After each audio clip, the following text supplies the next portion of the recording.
Welcome to Mind Witchery. I'm your host, Natalie Miller, and I'm so glad you're here. Hello, my love.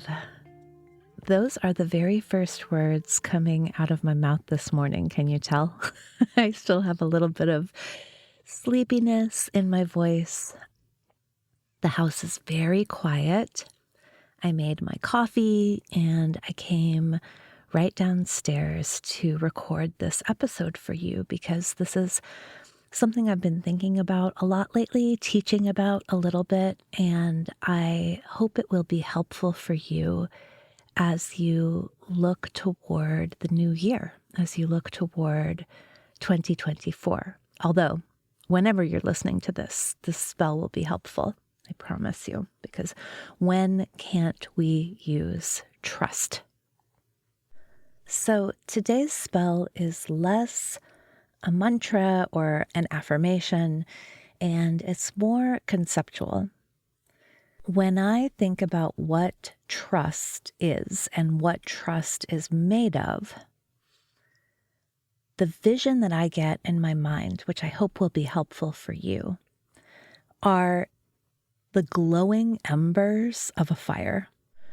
Trust has that dense, quiet power, I think. Whether it's self-trust or trust in a relationship, just the idea that yes, I can count on me, or I can count on us, or I can count on them. Yeah.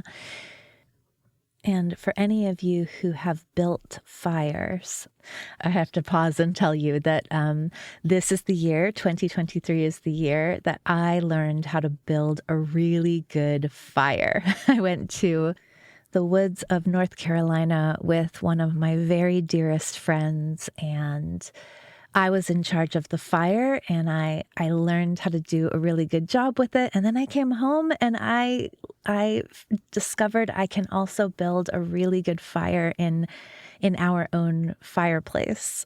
This is neither here nor there, but here's the thing about fires that I want to tell you is that what makes them really powerful and easeful to keep going are the embers. Once your big chunks of wood have burned down and they are glowing red hot in the base of the fire, well, then it's so easy to throw on another log, right? The fire is very hot. It's got a lot of condensed power in it, and it's easy to keep it going.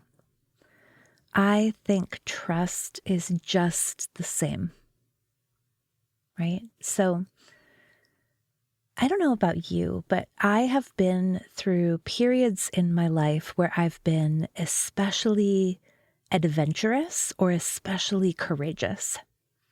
Like the moment in my life where I was living abroad a lot and traveling abroad a lot.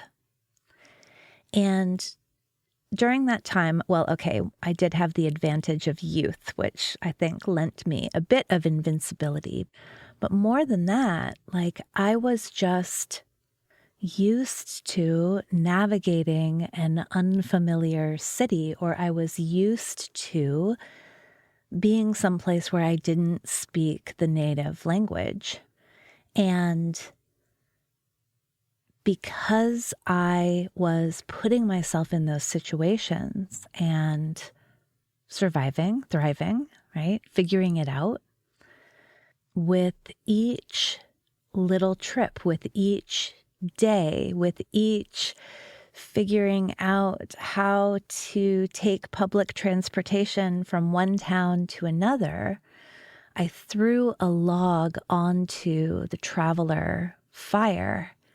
And as those experiences played out, happened, those logs burned down into these embers. And I had a very strong trust in myself and my ability to find my way anywhere in the world. And also, I think just in the act of traveling itself. Now, fast forward, I don't know, 15 years when I've been living stateside for a long time. I haven't traveled for a long time. I haven't been in a place where I don't speak the language in a long time. And because I haven't had any of those traveling logs burning, I don't have the embers. And so even though I did it once upon a time, I don't any longer feel that warm glow of power and capability, that warm glow of trust that makes me feel free and ready to travel again. Yeah. Have you had this experience, I wonder, where you can look back at a certain part of your life? Maybe there was a time where you were just dating confidently, or there was a time in your life where you were really putting yourself out there, or maybe a time in your life where you were happily on your own, making your way in the world independently and feeling amazing.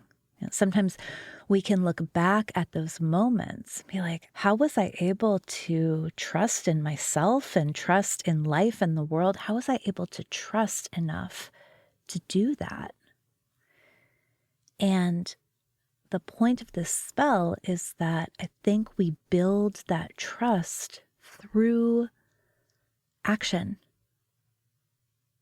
through doing the things that we want to be able to trust ourselves to do. That's what I mean by putting logs onto the fire.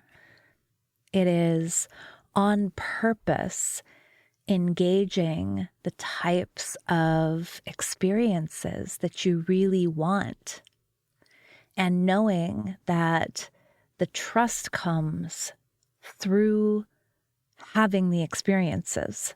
The trust develops as you burn through the experiences. And this is actually very, very important.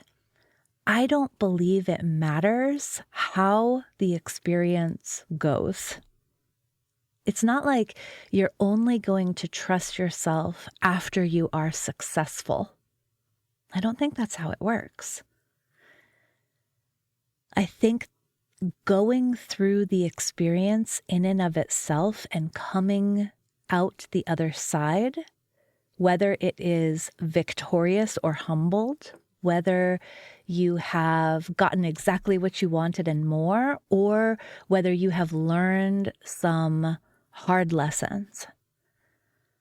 The trust comes as a result of engaging the experience. The trust comes as you realize, hey, you know what? No matter what, I can make it through this. Or in the case of a friendship or a romantic partnership, no matter what, we can make it through this. I will tell you, in 45 years on this planet, I have not discovered another way to build trust. I just got a vision of, you remember that kind of cheesy, like team building exercise, the trust fall? I mean, yeah, it's kind of like that, right? To generate the trust, I got to turn around and open my arms and close my eyes and lean back. And perhaps I will build trust in my team for catching me. Or maybe this is controversial, I don't know, or maybe I'll build trust in my reflexes that, wow, when I wasn't being caught, my knees bent and my abs contracted to protect me from hitting my head, right? I don't know what's going to happen through the experience, but having the experience, welcoming the experience, moving through the experience, burning through the log of experience. That is what generates the embers. Okay, so returning to the image of the fire here, I will use some of my now newly cultivated fire knowledge to elaborate. So the bigger the log, right? So the more daring, the more substantial the experience, the more embers it's going to generate. Yeah. So let's say I want to trust that I could leave my partner and live on my own again. Actually moving out into my own apartment, that is a big ass log. That's really, really big. And if I don't have the self-trust built up, like if you put a giant log where there are no embers to help it catch fire, it'll be really hard to get that guy going, right? So the way that actually you begin a fire, right, is by using a variety of materials, a variety of sizes. And some of the things that you use to really get the fire going are much smaller, right? They're much, much smaller. So if I'm starting a fire of self-trust, I'm not going to start it with a giant move necessarily. Rather, I'll start it with some smaller moves. So maybe like a weekend away by myself, or maybe a week away, but my sister's coming out for half of it, something like that, right? So I might begin to build the trust through smaller actions. Yeah. Another example, let's say my partner and I are opening up our relationship. We're practicing non-monogamy. And we know that that will require an enormous amount of trust in one another and in the relationship.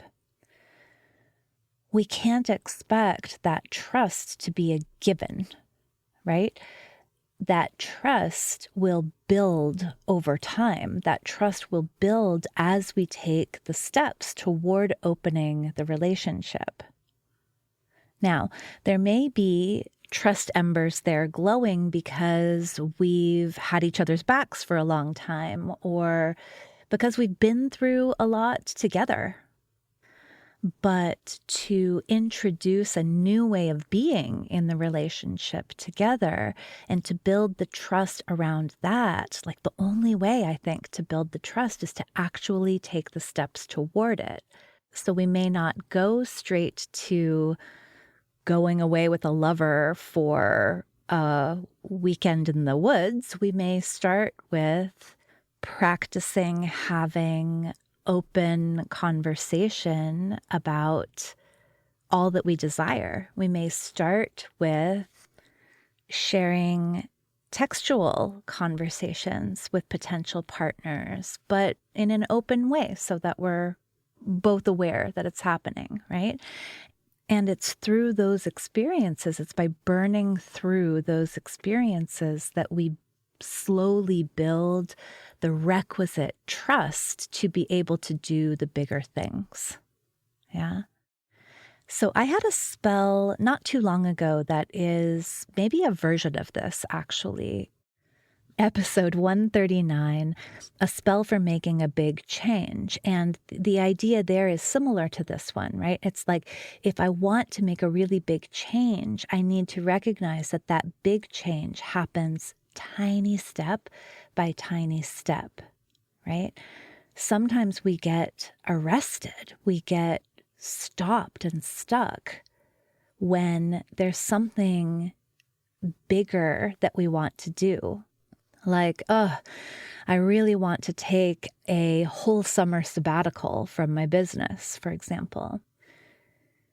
And it's like, well, in order to build the trust in yourself, in your business, in your team, to be able to take the whole summer sabbatical, You start by not attending every single meeting that the team is having. You start by delegating more and more of the business tasks that you'd rather not do. Right? You start move by move, small stick by small stick, these experiences that are easier to burn through. You start to generate the self-trust that then allows you one day to say, hey, I'm taking August off this year. And then maybe the next year I'm taking July and August. And then maybe the next year, July, August, September, right? We build up to that experience by generating those embers of trust. So try this. If you fully, deeply trusted yourself and your resilience, if you fully, deeply trusted in life, that life is a place to grow, and trusted that as long as you are intent on growing, you cannot get this wrong.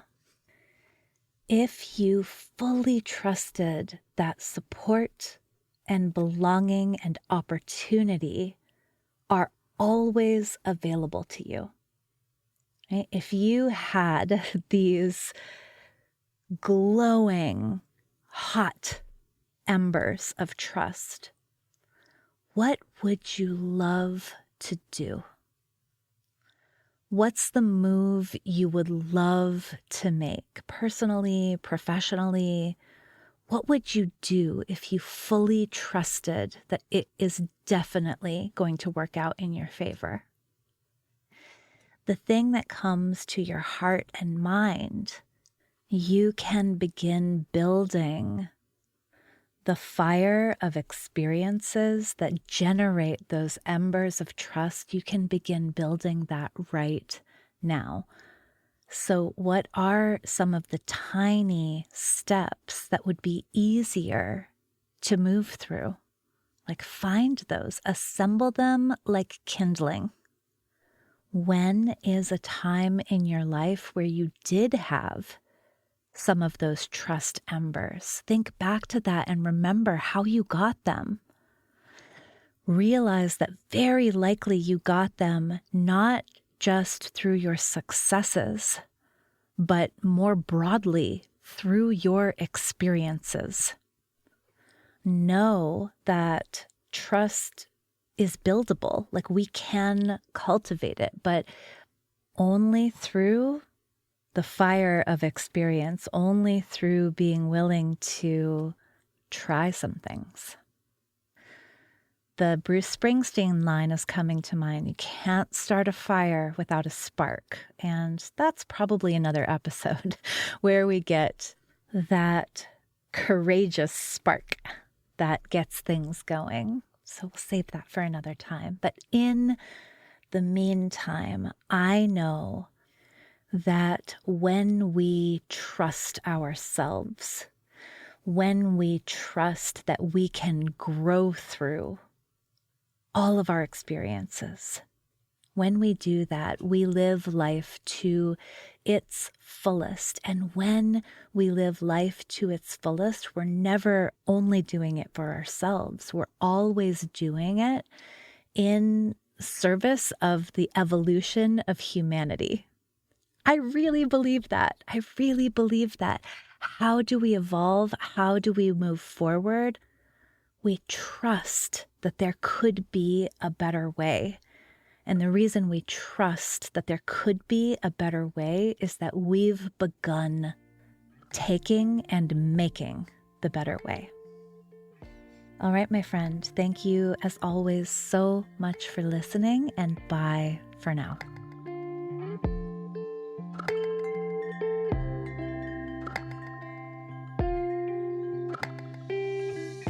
Thank you for listening to this episode of Mind Witchery.